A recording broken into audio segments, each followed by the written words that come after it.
The question I wanted to ask is, after the whole, I guess there's no better way to put it, but debacle involving the appointment of Justice Kavanaugh to the bench, do you think this is a moment where Americans, as a society, are going to start to maybe come back together and try to establish norms, or is this just a moment where our politics are just going to further polarize and we're just going to start to tear it apart even harder at the seams?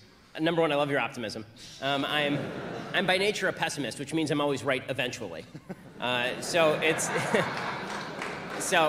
my feeling is that when you see people who are screaming and trying to pry open 13-ton bronze doors in front of the Supreme Court as Brett Kavanaugh is being sworn in inside, and then you have full editorials in the New York Times saying that white women are racist because they supported Brett Kavanaugh, which I just don't even understand.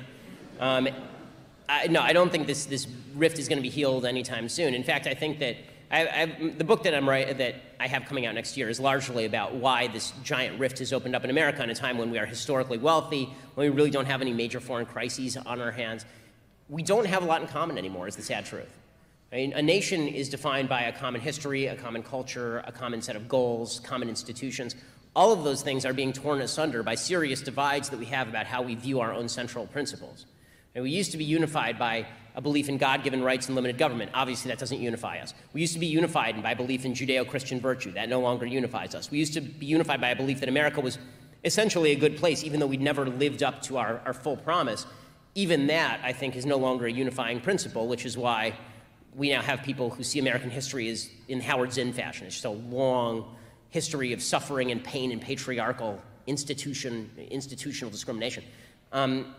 If those gaps don't get bridged, I think that we're headed toward a schism that is going to grow larger and larger over time. I don't see how. The only thing I could see is that eventually, just disgust with the way this works means that, forget politics, somebody who's felt to be fundamentally decent ends up running for office, and you get a spate of those people running for office, and then it's about voting for the decency of the people as opposed to a particular political agenda.